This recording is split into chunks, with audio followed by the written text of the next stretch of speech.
Olá, sejam bem-vindos ao episódio 167 de E o Resto é História, com o moderado Rui Ramos e o moderador João Miguel Tavares, hoje em registro constitucional. Foi no dia 23 de setembro de 1822, faz agora precisamente 200 anos, que foi aprovada a primeira Constituição Portuguesa. Se dissermos a uma pessoa sem qualquer formação jurídica e com pouco amor aos cartapácios de direito que vamos dedicar o programa de hoje a falar da primeira Constituição Portuguesa, é possível que essa pessoa se sinta tentada a mudar de estação ou de podcast, mas pedimos-lhe, espere um bocadinho, não mude já, dê-nos uma oportunidade para tornar esta conversa interessante. É que uma nova Constituição não é apenas um conjunto de artigos e alíneas escritos em linguagem às vezes obscura, ela representa sempre, ou quase sempre, uma radical transformação do país.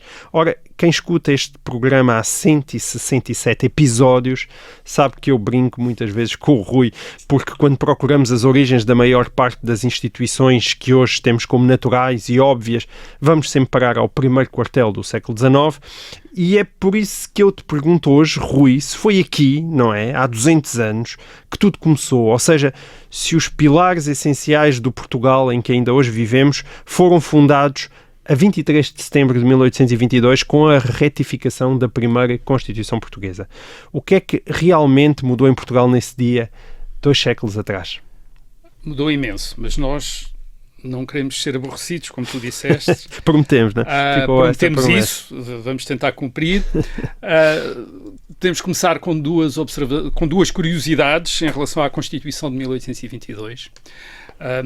A primeira é que é a primeira das 6 constituições que Portugal teve nos últimos 200 anos. Algumas, não é? Uma boa. 6, mas repara, neste período de tempo, os Estados Unidos só tiveram uma, ainda têm a mesma, de 1787. Com os amendments, mas a mesma, sim. Com os amendments, claro, sim. Com as suas revisões, mas revisões que não mudaram a sua natureza, a claro. Constituição. Mas em contrapartida, a França teve 15 constituições, mais ou menos no mesmo período de tempo, enfim, desde o fim do século XVIII. Portanto, nós digamos que estamos a meio caminho entre os Estados Unidos e a França. Estabilidade constitucional, estamos exatamente a meio caminho entre uma coisa e outra. A Constituição de 1822 é muito mais pequena do que a atual Constituição da República, tomando como referência a edição das Constituições do professor Jorge Miranda, que eu acho que ainda é utilizada no estudo de Direito Constitucional nas faculdades de Direito, portanto uma edição dele em que ele juntou as Constituições todas, tem um prefácio dele. Ora bem, a Constituição de 1822 tem 73 páginas, 73, nessa edição das Constituições do professor Jorge Miranda, comparada com as 161 páginas certo. Da Constituição de 1976. Portanto, menos de metade. A mesma metade. Mesmo assim, não é a mais pequena Constituição Portuguesa, a mais pequena, de acordo com dessa contagem de páginas, é a Constituição de 1838, que tem só 38 páginas, portanto ainda mais pequena do que a de 1822, e que vigorou 4 anos. A Carta Constitucional de 1826, que um dia havemos um documento falar, muito importante, tem só 39 páginas, portanto também é mais pequena que a Constituição de 1822 e é a Constituição que até hoje mais tempo esteve em vigor em Portugal. A Carta 72 anos, a Carta Constitucional de 1826. Bem, a Constituição de 1822 mudou muita coisa, mas eu propunha abordar, tentar perceber essa mudança de duas maneiras. De 2 ângulos, partindo de 2 ângulos de abordagem. Primeiro, tendo em atenção o contexto histórico da elaboração da Constituição. Portanto, esses anos de 1821 e 1822, em que as chamadas Cortes Constituintes, portanto, uma Assembleia Constituinte, de deputados, que se reunia no Palácio das Necessidades, em Lisboa, aliás, no Convento das Necessidades, só mais tarde é que foi Palácio, no Convento das Necessidades, portanto, adaptou-se ali uma sala para os deputados que foram eleitos no fim de 1820 se reunirem. Foi nessa sala do Convento das Necessidades, entre 1821 e 1822, que eles discutiram muita coisa, entre outras coisas, os artigos da Constituição. Portanto, tentar perceber em que ambiente, o que é que se estava a passar, o que é que eles estavam a pensar quando estiveram a discutir Constituição que finalmente, digamos, ficou pronta no mês de setembro de 1822. Portanto, o rei, como nós sabemos, não estava cá, nem em 1821, quando as cortes se reuniram em janeiro, o rei ainda não estava cá, chegou em julho de 1822. Portanto, mas vamos observar esse ambiente. E em segundo lugar, depois falaremos do que a Constituição mudou e manteve em 1822, porque a Constituição, de facto, mudou muita coisa, e vamos ver o quê, mas também deixou ficar muita coisa, de um ponto de vista dos dias de hoje, isto é, deixou ficar muita coisa de antes de 1822. Sim. E, portanto, isso também é importante para perceber essa Constituição. Bem, vamos então ao contexto histórico da Constituição de 1822. Não vamos perder muito tempo com isso, porque já falámos aqui dele a propósito desse contexto, a propósito da separação do Brasil a 7 de setembro de 1822. Em 1820, quando os no fim do ano de 1820, quando os deputados são eleitos para as Cortes Constituintes, o rei, o governo e a corte aqui é outra coisa, quer dizer, as figuras que estão à volta do rei, digamos, no palácio, a corte. As cortes são outra coisa, não é a corte. Quando as Cortes Constituintes se reúnem, portanto, o rei, o governo e a corte estão no Brasil, estão no Rio de Janeiro. Mais do que isso, os interesses do Brasil tinham-se tornado os interesses dominantes na política do governo da monarquia portuguesa. Falámos disso. Isto é, Portugal tinha passado a enviar soldados para o Brasil e dinheiro para pagar esses soldados. Em 1820, muita gente dizia que Portugal era uma colónia do Brasil. Isto é, já não era o Brasil que era uma colónia de Portugal, era Portugal que era uma colónia do Brasil. E, portanto, é neste contexto que se dá a chamada Revolução Liberal, em insurreição do exército no Porto, em 24 de agosto de 1820, que também já aqui falámos, e é essa insurreição do exército, em 24 de agosto de 1820, que exige duas coisas: exige o regresso do rei e exige uma Constituição a ser feita por Cortes Constituintes. Portanto, este é o contexto, é o contexto mais deixa-me só próximo. E a nível internacional também muita coisa já tinha mudado ou estava prestes a mudar nos outros países, não é? Portanto, isso também é importante. Vamos falar disso, essa é a outra dimensão. A Constituição Portuguesa de 1822, sabem aqueles que a estudaram e aqueles que a estudaram em aulas de Direito Constitucional, segue de perto o texto da Constituição Espanhola de 1812, tinha sido 10 anos antes. Uma Constituição que tinha sido feita por umas cortes reunidas em Cádiz durante a Guerra Peninsular, isto é, durante as invasões francesas da Península. O rei de Espanha, nessa altura, estava prisioneiro de Napoleão. Quando voltou, em 1814, acabou por abolir a Constituição. Em janeiro de 1820, tinha havido uma insurreição militar em Espanha que tinha restaurado essa Constituição de 1812. Portanto, o ambiente da discussão constitucional em Portugal é também o da Revolução Liberal em Espanha e o da restauração da Constituição de 1812 em Espanha, que é a inspiração para a Constituição de 1822. Certo. Aliás, em 1820 havia militares e jornalistas em Lisboa que queriam pura e simplesmente que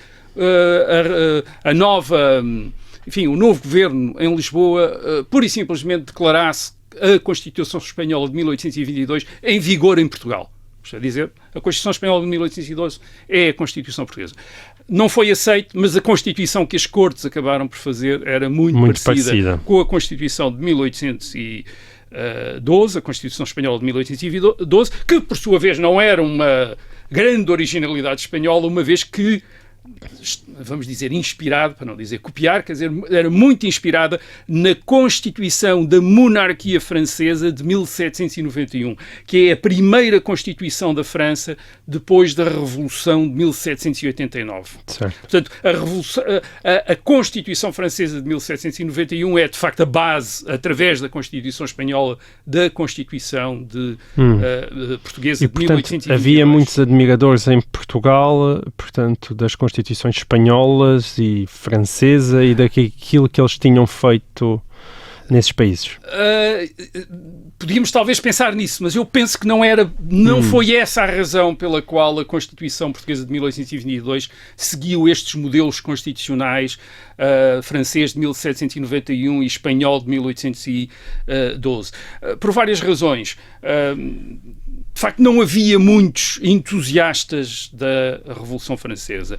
Embora muitos dos deputados eleitos no fim do ano de 1820 em Portugal provavelmente fossem maçons, pensa-se que talvez 40%, que são muitos, enfim, eles também não eram muitos, eram cerca de 116. Portanto, não era muita gente, mas 40% provavelmente estavam ligados à maçonaria, que nessa altura representava para muita gente uma certa associação aos ideais franceses, aos ideais deste constitucionalismo revolucionário francês. Embora isso fosse verdade, a verdade é que a maior parte dos deputados portugueses em 1821 e 22 eram magistrados, eram funcionários, eram professores da universidade. Portanto, eram funcionários da monarquia. Mais de metade. E eles eram mais ou menos, ou quase metade, e eles eram muito conservadores, isto eram bastante conservadores, eram gente ordeira, digamos assim. Queriam mudar, mas não queriam fazer revoluções. Não havia espírito revolucionário. Não queriam fazer revoluções. Aliás, eles dizem isso repetidamente nos seus manifestos, nos seus debates, na Constituição. Não querem fazer revoluções. Isto é, falam curiosamente até, por vezes, do que aconteceu em 1820 como uma revolução, mas preferem dizer a regeneração, quer dizer, uma regeneração, em vez de usarem a palavra revolução, embora também usem, é verdade. E depois, eram assim, provavelmente por convicção, mas também porque o ambiente na Europa lhes recomendava que fosse assim. Este ambiente não é o ambiente do fim do século XIX, do tempo da Revolução Francesa. Este é o ambiente da contra-revolução. Em 1815, Napoleão tinha sido derrotado, a monarquia dos Bourbons tinha sido restaurada em França. No Congresso de Viena, as monarquias tinham sido restauradas em toda a Europa. Nunca a Europa tinha sido tão monárquica como em 1815. Já uma vez disse isso aqui. Isto é, nunca tinha havido tão poucas repúblicas, basicamente, na Europa. Basicamente só havia a Confederação Suíça. Tinham desaparecido as repúblicas italianas, tinham desaparecido os Estados livres da Alemanha. A Europa tinha se tornado monárquica como nunca mais foi e nunca antes tinha sido. Isto é, curiosamente, ao contrário do que as pessoas pensam, havia imensas repúblicas na Idade Média, havia imensas estados e repúblicas na Itália, na Alemanha, cidades livres, etc. Bem, 1815 não, é uma Europa monárquica e é uma Europa contra-revolucionária, em que as grandes potências, a Áustria, a Rússia, a própria França, da monarquia restaurada, a Inglaterra, tem um compromisso, a Prússia assume como compromisso evitar revoluções, isto é, evitar que as dinastias sejam derrubadas, ou mesmo que o poder dos chefes dinásticos seja diminuído. Portanto, é este ambiente, e é também um ambiente de uma certa revivalismo religioso, quer dizer, há uma nova fervor em relação à religião, tudo uma espécie de reação à Revolução Francesa. Portanto, este é o ambiente em que, em 1821 e 22, os deputados portugueses estão a discutir. Portanto, mas, para todos os efeitos, estão a diminuir os poderes do rei, não é? Sim, mas têm de o fazer com muito cuidado e estão a fazê-lo, e esse é o meu argumento, por uma razão muito concreta. Isto é, não é por ideais revolucionários, mas é para resolver problemas políticos que leva até aqueles que não têm simpatia nenhuma nem pela Revolução Francesa e, portanto, pela Constituição Francesa de 1791, nem pelo liberalismo espanhol, como então se dizia, e pela Constituição de 1812. Isto é, mesmo gente que não tem simpatia nenhuma por esses modelos, digamos assim, a aceitar esses modelos como uma fórmula capaz de resolver os problemas políticos que existem em Portugal nessa altura. Portanto, não era necessário admirar a Revolução Francesa nem o liberalismo espanhol para, digamos que, aceitar como uma fórmula a considerar os modelo constitucional de 1791 em França e de 1812 em Espanha. Então, mas tu falaste que era preciso... É isso. Quais eram estes problemas políticos? Eram dois. Era um problema, digamos, estrutural, digamos assim, e era um problema mais conjuntural, mas um problema também extraordinariamente grave. O problema estrutural tinha a ver com a mudança do governo em Portugal. E quando eu digo a mudança do governo, é a mudança do que era o governo, isto é, de como é que se concebia o governo. Isso tinha mudado no século XVIII em Portugal. Digamos que até ao século XVIII pensava-se no governo como uma espécie de, vou agora usar uma comparação, como uma espécie de tribunal. Isto é, o que o rei fazia devia ser manter os estatutos e os direitos que, por tradição, os grupos sociais que constituem a sociedade portuguesa tinham adquirido. Isto é, o rei devia manter esses estatutos. Essa era a função do rei.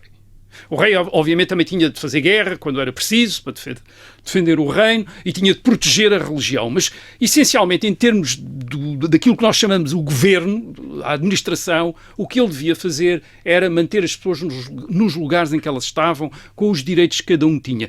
E esses direitos eram muitos variados. Quer dizer, quem vivia em Braga não tinha os mesmos direitos que quem vivia no Porto, quem vivia em Évora tinha privilégios completamente diferentes de quem vivia em Beja. Portanto, não era apenas uma questão de clero, nobreza e povo, como nós aprendemos na escola, era também uma questão de cada povoação, às vezes cada grupo económico depois dentro de cada povoação tinha direitos diferentes.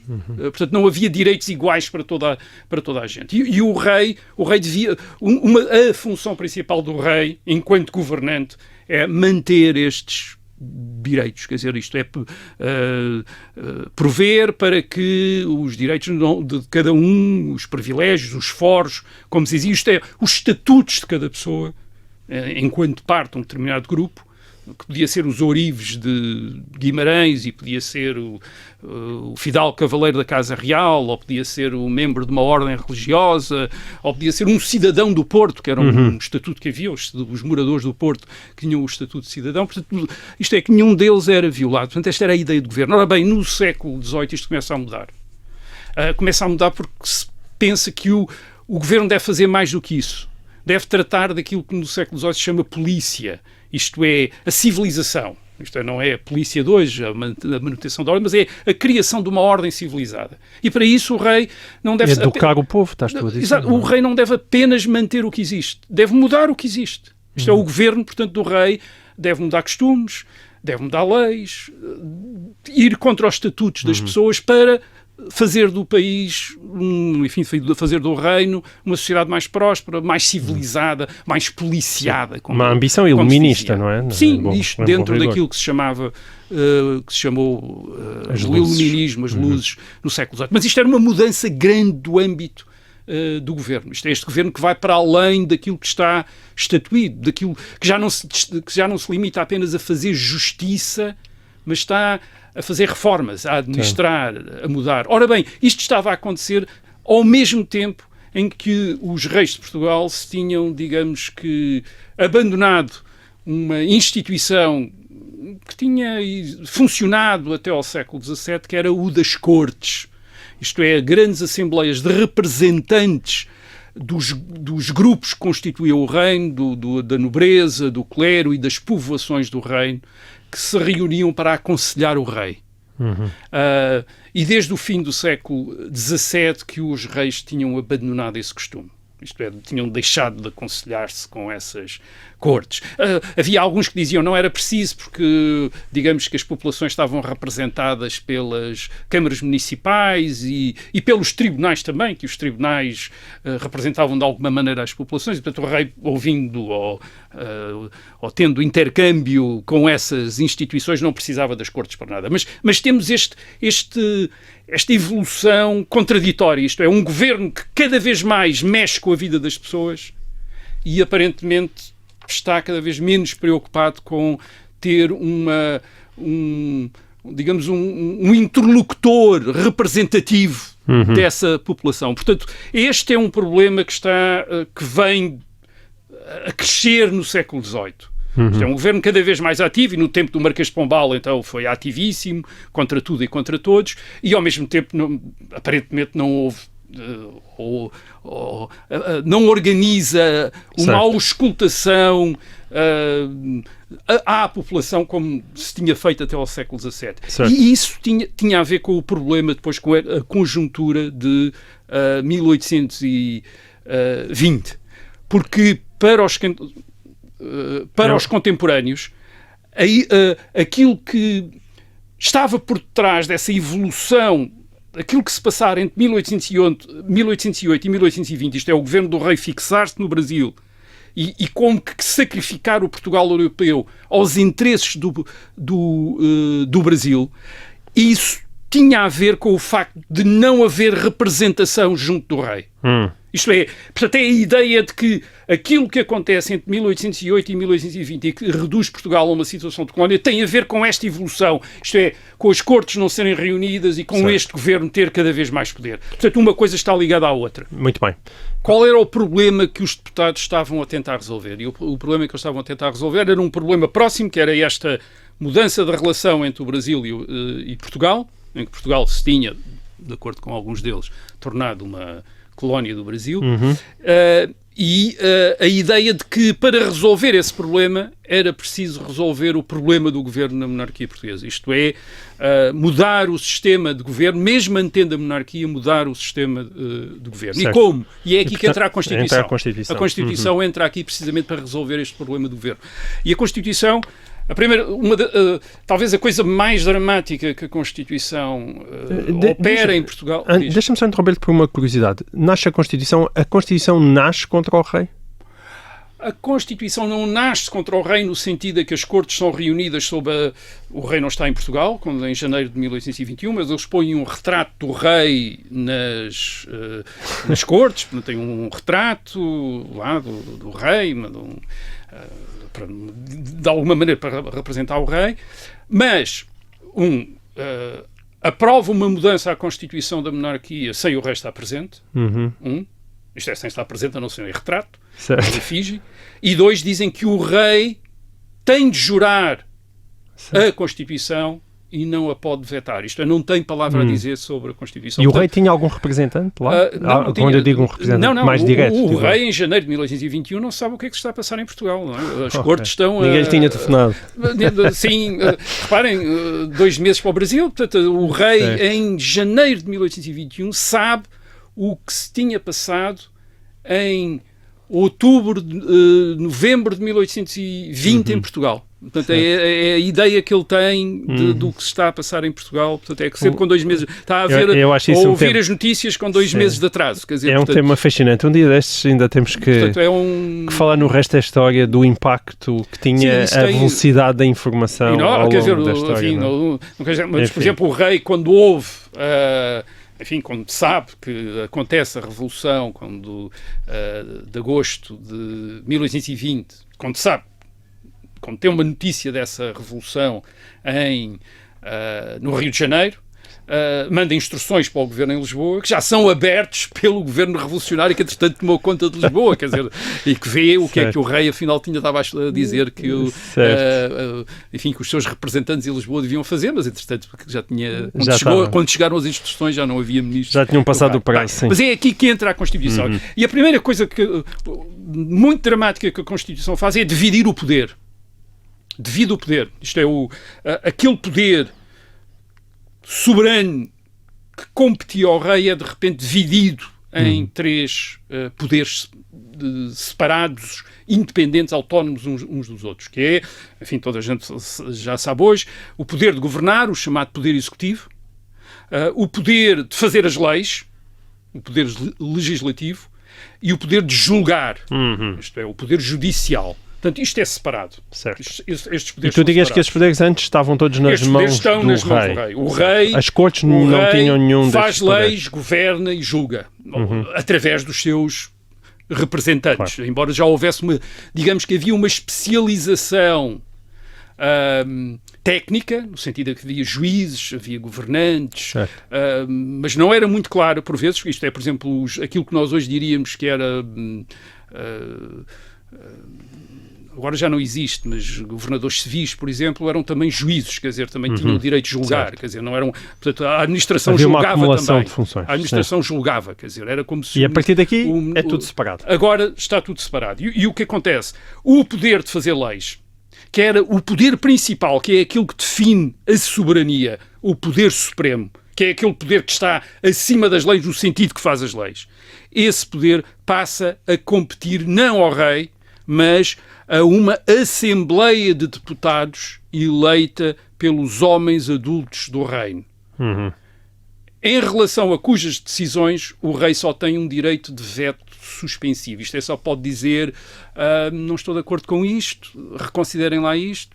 A lei voltava para a Assembleia de Deputados, os deputados confirmavam e o rei tinha de promulgar essa lei. Bom, isso ainda acontece atualmente com o Presidente da República, não é? O rei está muito reduzido à posição de Presidente da República nas suas relações com esta Assembleia de Deputados, que podemos chamar o Parlamento. Sim. Portanto, de repente o poder supremo já não compete ao rei. Aliás, a própria Constituição está a ser feita pela Assembleia de Deputados e o rei não tem uma palavra a dizer sobre a Constituição. Isto, aliás, quando o rei volta em julho de 1821, já a Assembleia, as Cortes Constituintes, tinham aprovado as bases da Constituição, portanto a Constituição não estava acabada, mas estava, digamos, esboçada nos seus traços fundamentais. O rei ainda manda um dos seus representantes fazer um discurso a dizer, bem, eu venho aqui para colaborar na feitura das leis aqui nesta Assembleia, porque a soberania deve, enfim, também é reivindicada pela Assembleia, mas também pelo rei, etc. E a resposta é, não, Vossa Majestade, a única coisa que tem a fazer é depois jurar a Constituição, não tem palavra a dizer sobre a Constituição. Portanto, de repente, o poder supremo, o poder soberano já não é do rei, mas é de uma Assembleia de Deputados eleitos pelos homens adultos do reino. Depois, o rei ficava com um poder. Qual era o poder que o rei ficava? O poder de governar, o poder executivo. O governo era feito em nome do rei. Era o governo do rei. Agora, isto era mais no sentido em que os ministros eram nomeados pelo rei. Era o rei que nomeava os ministros. O ministro da Guerra, isto é o ministro da Defesa, o ministro do Reino, hoje diríamos o ministro da Administração Interna, o ministro da Fazenda, hoje diríamos o ministro das Finanças. Portanto, essas figuras eram nomeadas pelo rei. Mas posto isto, aquilo que era mais fundamental para a ação de um governo, que era o orçamento, tinha de ser aprovado pela Assembleia dos Deputados, pelas Cortes. E, portanto, na prática, o governo dependia da confiança das Cortes. Sem essa aprovação não podia governar, sem orçamento não podia governar e, portanto, não podia governar. Mas as Cortes podiam convocar os ministros para lhes dar explicações sobre o que os ministros estavam a fazer. Certo. Portanto, não havia isso era uma diminuição brutal dos poderes do rei. Exatamente, não havia exatamente uma espécie de... O governo é o governo do Parlamento, não era bem assim, mas na prática o Parlamento, se quisesse, a Assembleia de Deputados, se quisesse, podia tornar impossível que determinados ministros fossem ministros, isto é, levantando tantas dificuldades que o rei tinha de os mudar, e, claro, naquilo que eram as mais importantes funções do governo, que dependiam, obviamente, do Orçamento de Estado. Uma outra coisa que também dependia da Assembleia, que era uma decisão do governo, mas dependia da aprovação da Assembleia, era a mobilização, isto é, a convocação das recrutas para o Exército. Isso também tinha de ser aprovado todos os anos pela Assembleia, isto é, quantos portugueses é que iam ser chamados para as Forças Armadas. Isso também era importante. Ora bem, também era uma coisa que dependia do orçamento. Portanto, as duas coisas fundamentais da governação dependiam da Assembleia de Deputados. E sendo que essa Assembleia, ao contrário de outras Assembleias noutros regimes, era só uma, portanto não estava dividida em duas. Isso dava-lhe uma espécie de superpoder. Esse era um outro aspecto fundamental da Constituição de 1822. Em Inglaterra, nesta altura, enfim, e ainda hoje, há uma Câmara dos Comuns, dos Deputados, e uma Câmara dos Lordes, uma Câmara para os grandes aristocratas e para os altos hierarcas da Igreja Anglicana. Certo. O que revela um desejo de equilíbrio de poder, não é? Exato. Portanto, havia a Câmara Baixa... Mas cá não. Em Portugal não. O regime constitucional português de 1822 não dá qualquer papel político à aristocracia, isto é, às famílias da nobreza titular que tinham dominado o governo do país desde 1640. Isto é, desde 1640 estas grandes famílias, uma grande parte delas de militares que tinham participado nas guerras contra a Espanha a seguir a 1640, integravam ou dominavam os conselhos que estavam à volta do rei, os conselhos de Estado, o Conselho da Fazenda, o Conselho da Guerra, que era uma série de conselhos que o rei convocava para, digamos, para discutir determinados assuntos, para depois decidir o que fazer, e bem, eram esses o Duque de Cadaval e todos os grandes aristocratas, alguns deles parentes do rei, que estavam nesses conselhos. Ora bem, de repente passa-se para um regime em que essa gente não tem qualquer papel político. Isto é, não há lugar para eles no Estado. Portanto, há uma espécie de substituição da elite, da alta elite política, através da opção por um sistema de um parlamento com uma câmara só, eleita, e obviamente o Duque de Cadaval não lhe passava para a cabeça ir ser candidato e fazer-se eleger para a Câmara uma Câmara de Deputados. Nesta Assembleia Constituinte não há um único titular, não há um único nobre titular, não há um único marquês, conde, nada, quer dizer, não há nenhum, quer dizer, estão de fora, quer dizer, tudo. De repente a direção do Estado passa a caber aqui, a quem? A magistrados e funcionários, que são uma maior parte dos deputados, a advogados e médicos, a militares também. Isto é uma espécie de classe média letrada,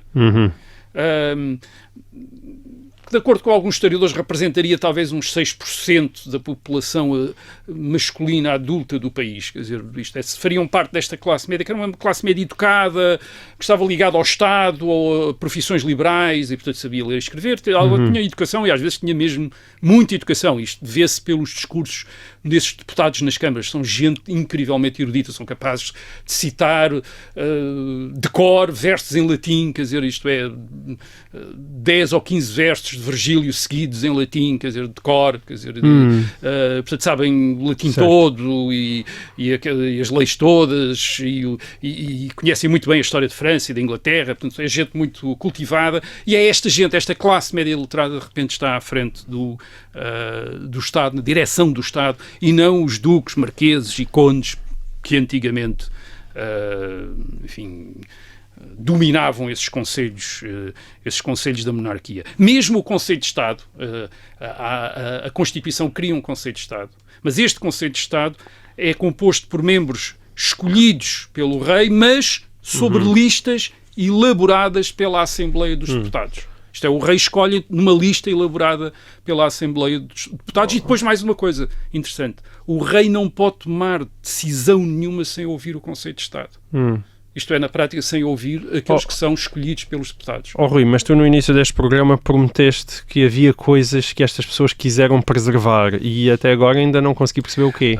Deixa-me só, ainda antes de lá ir, deixa-me só dizer... Até agora parece uma revolução total. É uma grande revolução. Bom, enfim, a monarquia continua. Agora, não, mas porquê também uma monarquia? Não, exato, não uma a pergunta era, podia dizer, não é? bem, se isto era assim, porque é que eles não se livraram do rei da nobreza e fizeram uma república até porque democrática? Fizeram um presidente da república, não é? Na verdade, os teus poderes, a maneira como tu descreves, são estranhamente parecidos com os poderes atuais do presidente da república. Até menos do que o presidente da república atual. Quer dizer, porque não pode dissolver o parlamento. Exato. O rei não pode dissolver.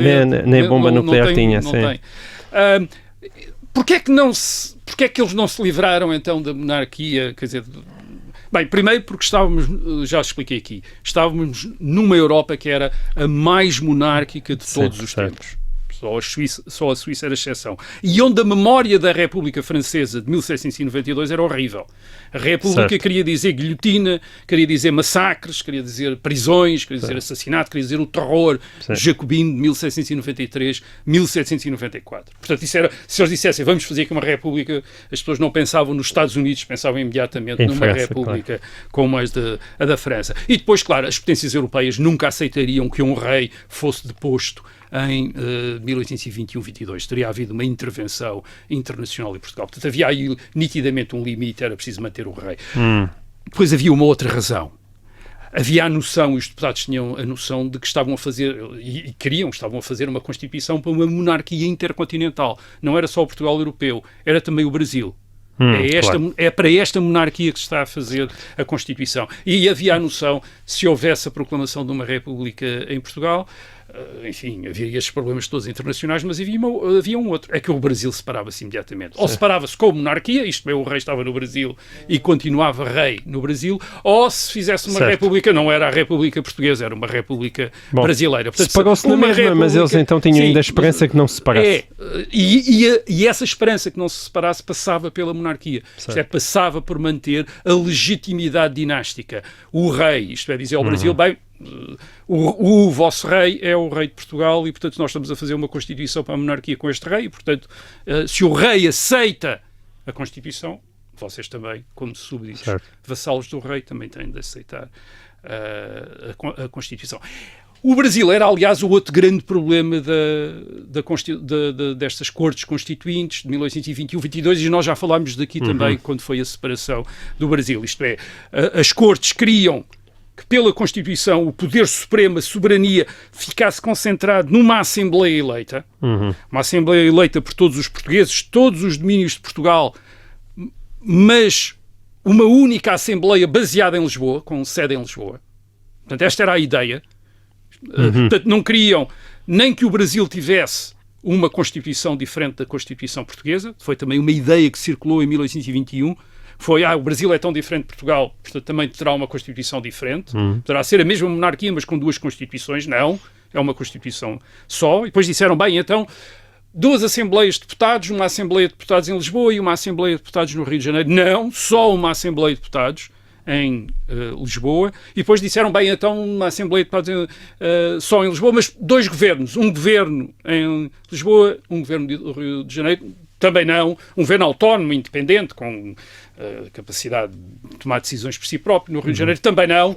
Uma regência, isto é uma espécie de governadores no Rio de Janeiro, mas as províncias em que o Brasil estava dividido deviam estar em relação com o governo em Lisboa da mesma maneira que as províncias em que Portugal estava dividido estavam em relação com Lisboa. Portanto, o Brasil não existia enquanto uma entidade política autónoma. E isto, obviamente, para aquela elite que no Brasil tinha sido, digamos, tinha estado no centro da monarquia entre 1811, em 1808 e 1820, essa elite brasileira sentiu que isto era uma despromoção. Isto é, que era uma despromoção no Brasil. E era. É verdade. E era. A Constituição não durou muito. No Brasil nunca esteve em vigor, porque reparem, ratificada em Portugal a 23 de setembro, desde 7 de setembro que o príncipe Dom Pedro tinha separado o Brasil de Portugal, e em Portugal só vigorou entre setembro de 1822 e maio de 1823 e, portanto, cerca de 8 meses, em maio de 1823, é derrubado por um levantamento militar. Vila Francada, não é? Vila Francada, em nome do poder do rei. Em nome do poder do rei, e o rei, em maio de 1823, é abolida a Constituição e volta a ter os poderes, enfim, em termos, teoricamente, que tinha antes de 1820. Tudo isto vai fazendo 200 anos, portanto são ótimas oportunidades. Para o ano vamos falar da Vila Francada. Basicamente, a Constituição de 1822 correspondia a um problema político colocado por aquilo que eu poderia chamar a brasileirização da monarquia desde 1808, e depois também a um problema que tinha também uma outra dimensão, que era a ampliação do alcance do governo. Portanto, a Constituição de 1822, esta revolução constitucional que nós aqui descrevemos, esta enorme mudança em que a soberania passa do rei para uma Assembleia de Deputados eleita pelos homens adultos em Portugal, correspondia a essa a tentativa de resolver esse problema em Portugal, mas ia contra duas coisas, quer dizer, ia contra o ambiente contra-revolucionário da Europa, onde o tipo de Constituição admitida enfim, muitas monarquias não tinham Constituição escrita, mas onde havia era a Constituição tipo inglês ou a Constituição tipo francês de 1814, em que o rei governava e colaborava na feitura das leis e havia duas câmaras. Portanto, a Constituição portuguesa, tal como a Constituição espanhola de 1812, ia contra o constitucionalismo mais aceite na Europa dos anos 1820.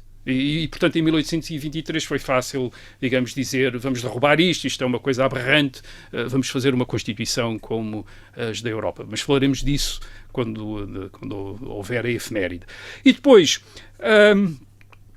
ia também contra a própria evolução da monarquia portuguesa desde 1808, com a autonomia do Brasil, e a Constituição nitidamente não satisfazia essa autonomia do Brasil. E, portanto, digamos que era uma Constituição que estava muito comprometida à partida e era o que seria mais estranho é que se tivesse estado muito tempo em vigor, isto é, se tivesse durado muito tempo. Agora, o que é que ficou dela? Quer dizer, o que é que ficou dessa Constituição?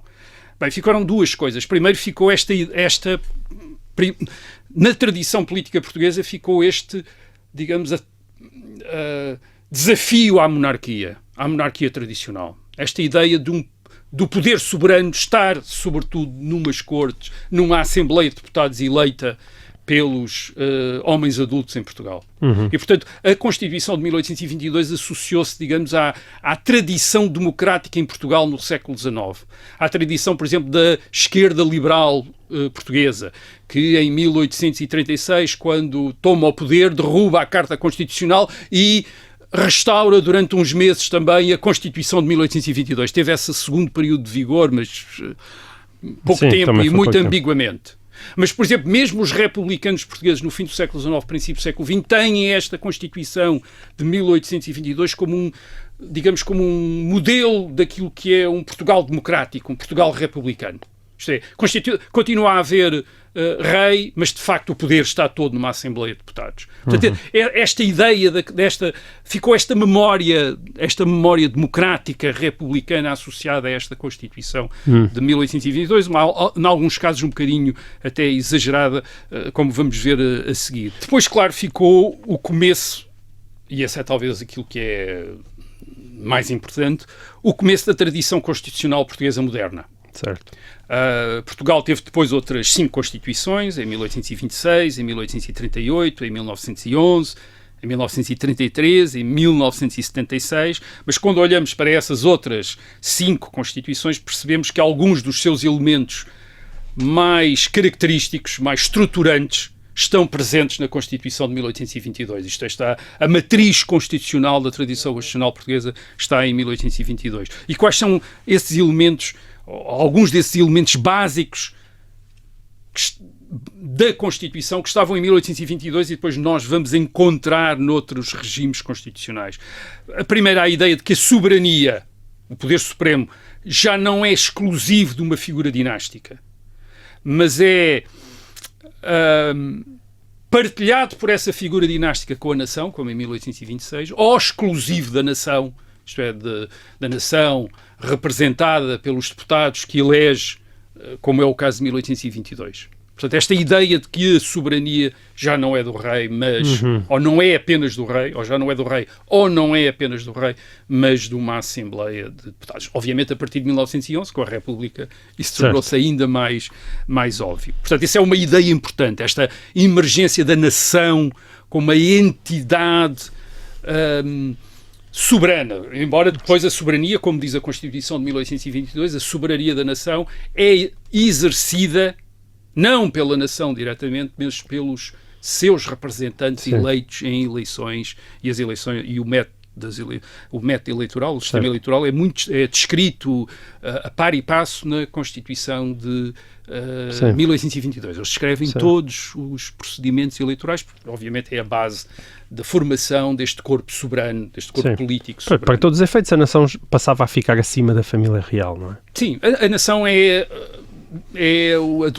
a soberania é da nação, a soberania é nacional. Em 1826 introduz-se a ideia de que a soberania é da nação e do rei.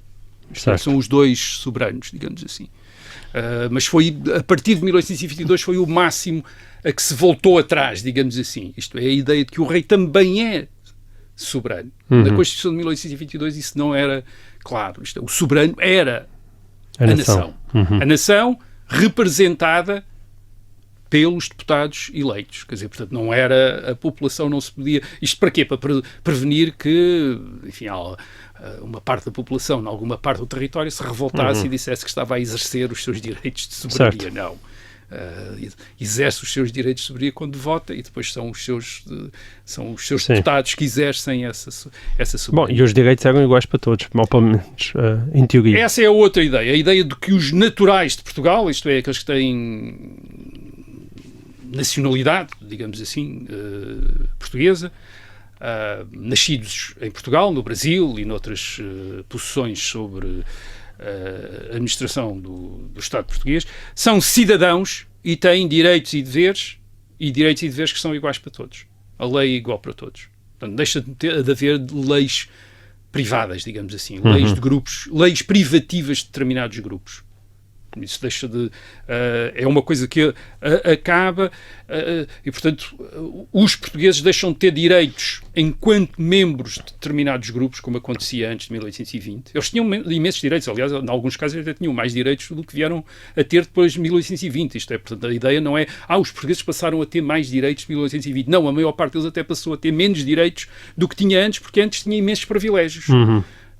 Privilégio de não pagar imposto, quer dizer, se tivessem determinadas condições, porque as leis não... Isto é, reparem, o país que existia em 1820 era um país que tinha sido formado ao longo de 700 anos, quer dizer, e, portanto, havia povoações que ainda estavam a beneficiar das regalias que tinham obtido do rei Dom Sancho qualquer coisa no século XIII, quer dizer, e portanto o rei tinha ido lá, tinha gostado imenso daquilo, tinha, vocês agora não pagam coisas, e eles em 1820 ainda não pagavam, quer dizer, portanto e tinham lá a carta de foral a dizer, não, o rei Dom Sancho não sei o quê, que nos deu a carta de foral, diz que não paga. É verdade que os forais tinham sido revistos pelo Dom Manuel no século XVI, etc., mas muita coisa tinha ainda continuado, e portanto é esse mundo que acaba em 1820. Certo. A lei é igual para todos. Cidadão de Braga e de Faro, nobre e plebeu, eclesiástico e leigo, rico e pobre, igual. A lei é igual para todos. Isso ficou, não é? Isso é uma coisa que fica em todas as situações depois constitucionais. Depois, claro, aquela que é talvez um dos aspectos fundamentais, mais estruturantes do sistema constitucional, a separação de poderes, o legislativo, o executivo, o judicial. Esta separação tornou-se a matriz de qualquer Constituição. Porquê?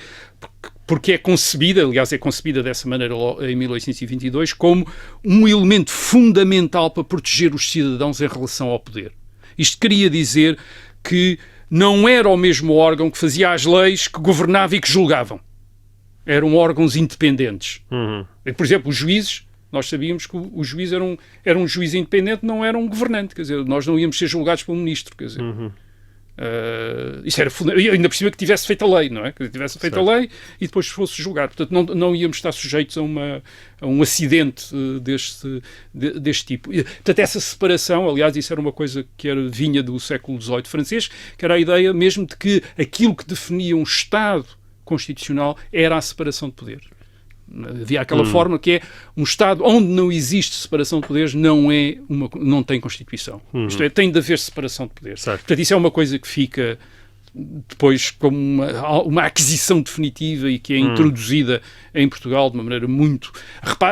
Repito, antes há uma espécie de especialização técnica, isto é, já há juízes, mas não há este princípio, e é este princípio que é introduzido. Portanto, isso é muito importante. Depois há outras coisas que vão ser respeitadas ou menos respeitadas a seguir, mas que mesmo assim ficam nas constituições dos regimes que não as respeitam, como é, por exemplo, a liberdade de imprensa, a liberdade de expressão, que é uma coisa que a Constituição de 1822 ressalva, isto é, os portugueses têm liberdade de expressar o seu pensamento, exceto em matéria eclesiástica, aí ainda há censura, mas podem expressá-lo, mas depois têm de ser sujeitos a censura, mas para todos os outros assuntos políticos, literários, ou o que é que seja, têm o direito de expressar sem estarem sujeitos a censura prévia. Exatamente. Estarão sujeitos às consequências, de acordo com a lei da imprensa, de abusarem dessa liberdade, quer dizer, mas não estão sujeitos a isso. Rui, mas portanto, isso é muito importante. Até agora já levamos duas partes em que tu falaste tudo o que mudou. Afinal, o que é que não mudou? O que é que não mudou? O que é que foi preservado? A Constituição de 1822 mudou imenso, como já vimos aqui. Exato. Mudou imenso. Mas Mesmo. também manteve algumas coisas, e sobretudo do ponto de vista... Na altura, se nós voltarmos há 100 anos atrás, o que impressionou a maior parte das pessoas foi estas mudanças todas que eu descrevi até agora. Isto é, o rei, subitamente, que tinha deixado de ter aquele papel decisivo no governo que tinha tido até então, o papel destes deputados na direção do Estado, quer dizer, isto foi o que impressionou as pessoas. Portanto, aquilo que eu vou dizer hoje é aquilo que talvez impressione as pessoas de hoje em relação a essa época, mas não impressionou ninguém na altura, até pelo contrário. Penso que até que não lhe deram muita importância, mas hoje podem parecer-nos coisas que são importantes para nós. Certo. E isto dá também a ideia de quão estes tempos também estão afastados de nós. Isto é, estão simultaneamente próximos, a ideia do regime constitucional, mas depois também estão afastados. A primeira diz respeito à monarquia. Isto é, o rei já não tem o poder que tinha, mas ainda a monarquia continua a existir. Sim. A monarquia hereditária, em que a chefia do Estado cabe por sucessão de primogenitura à Casa de Bragança, como desde 1640. Portanto, isto disse na Constituição. É o filho mais velho do rei que sucede ao rei. O chefe de Estado é o filho mais velho do rei que existe, e o rei que existe é um membro da Casa Real de Bragança, como desde 1640. Portanto, isso é mantido em 1822. Certo. E isso, repara, isso é curiosamente... Em 1820, este é definido como um dos elementos fundamentais da Constituição. Portanto, eles acham que estão a manter um dos elementos fundamentais da Constituição do Reino. Porque o Reino também tem, digamos, uma espécie de Constituição implícita antes de 1820. E um deles era era a sucessão dinástica na Casa de Bragança. O outro elemento tão fundamental como este, e que também é respeitado pela Constituição, até certo ponto também, até certo ponto, é a religião católica como religião do Estado e mais reconhecida como religião da nação. Mas única religião? Curiosamente, a fórmula é ambígua. A fórmula diz é a religião da nação, não diz a única religião da nação. Ao contrário do que alguns deputados queriam. Alguns deputados queriam que ficasse na Constituição que a religião católica era a única religião dos portugueses, da nação portuguesa. Houve uma discussão e optou-se por ficar apenas a fórmula a religião da nação. Para aqueles católicos mais fervorosos, mais desconfiados até do que a Constituição os constitucionais estavam a fazer, isto era o princípio, enfim, do fim da religião católica em Portugal. Por não dizer única. Por não dizer única. Mas depois a Constituição dizia que outros cultos religiosos, só seriam tolerados aos estrangeiros. Portanto, na prática, dava a entender que outros cultos religiosos não seriam tolerados aos portugueses. Isto é, que os portugueses tinham a obrigação, só podiam ser católicos. Portanto, aqui criava-se aqui um espaço de ambiguidade. Por um lado dizia, por outro lado não dizia. A Inquisição tinha acabado, portanto, os portugueses já não estavam sujeitos a serem investigados sobre a sua ortodoxia religiosa, desde 1821 que não há Inquisição. Portanto, cria-se um espaço de ambiguidade em que a religião católica continua a ser a religião da monarquia. E repare, isto também é fundamental, porque é a religião que une os portugueses de todos os hemisférios, isto é, do Brasil e de Portugal. Quer dizer, é também a religião católica. Esta monarquia é uma monarquia católica. E, portanto, há uma dimensão importante no Estado. Também seria extremamente perigoso pôr isto em causa. Podia provocar uma cisão no Estado. E, portanto, as Cortes também mantêm esta ideia de que estamos num Estado católico. Num Estado católico, numa monarquia católica, e as sessões das Cortes abrem com uma missa, a própria Constituição abre em nome da Santíssima Trindade, quer dizer, isto é, com uma fórmula religiosa, e, portanto, eles têm muito cuidado de manter isso, mesmo todos maçons, uma grande quantidade de maçons, mas eles têm todos cuidado de manter isso. Portanto, estes dois elementos refletem, de alguma maneira, este esforço de manter a continuidade e que tem a ver também com questões políticas, isto é, com o ambiente que se vive na Europa, um ambiente contra-revolucionário, e com a questão do Brasil, isto é, e a questão de tentar manter unida esta monarquia com elementos tão variados. A Constituição também retém ainda outras coisas, enfim, e retém-as até de uma maneira muito natural, isto é, sem as pôr em causa nem as mencionar quase, e que hoje em dia, obviamente, estão afastadas da nossa experiência política. Em primeiro lugar, uma desigualdade de estatutos. Eu estava a dizer a lei é igual para todos. Não, a lei é igual para todos os homens livres.